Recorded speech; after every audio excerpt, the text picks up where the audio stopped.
Kimi Räikkönen is a driver like no other. Whether it's telling his engineers to leave him alone, driving at over 200 miles per hour blind through the smoke on the Kemmel Straight, or delivering legendary one-liners in press conferences, the man simply exudes aura.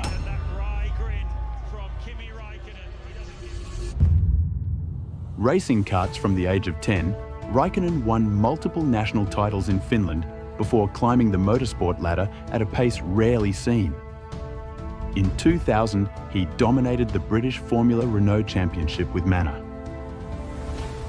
And within a year, Formula One came calling. Sauber signed him for 2001, and from the very beginning, Kimi looked like he belonged. A string of points finishes in his rookie season was enough to convince McLaren that this was their future. In 2002, he joined the team and stood on the podium on debut. By 2003, he was a race winner. Victory at the Malaysian Grand Prix, and by season's end, Kimi finished runner-up in the World Championship, just 2 points behind Michael Schumacher.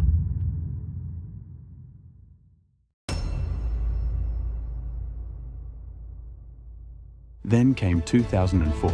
McLaren built a car about as reliable as a chocolate teapot, as mechanical failures robbed him again and again.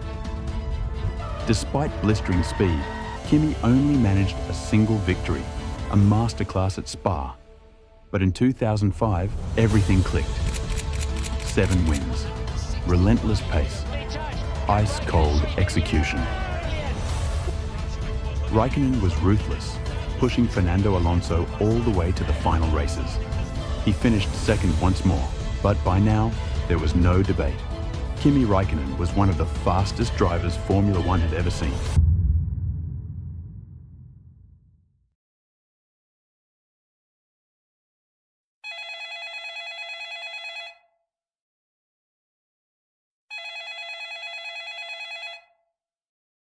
In 2007, the ghost of old man Enzo beckoned.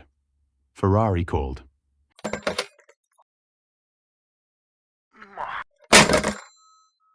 Six victories followed, while Alonso and Lewis Hamilton argued over who Daddy Ron loved more at McLaren. Räikkönen quietly went about his business.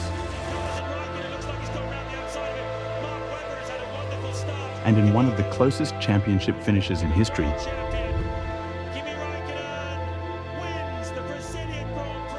he claimed the 2007 World Drivers' Championship.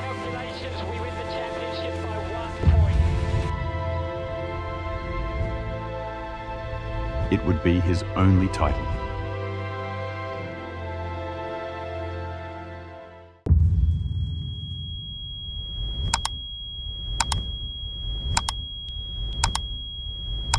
By 2009, Kimi had had enough. He walked away from Formula One, drove rally cars through the mountains, did some day drinking, lived life. Peak Kimi.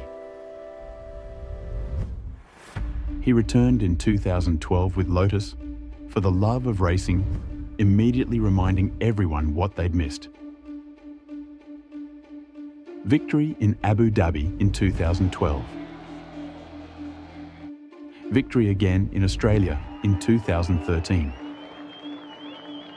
Performance bonuses so large they nearly bankrupted the team.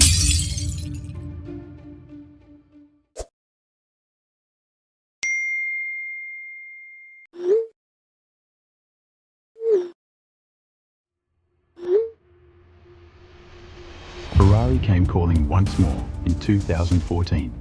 The podiums followed. And in 2018, in what would be his final year with the Scuderia, Kimi claimed his final win of his career at the United States Grand Prix, a record 113 races since his previous victory.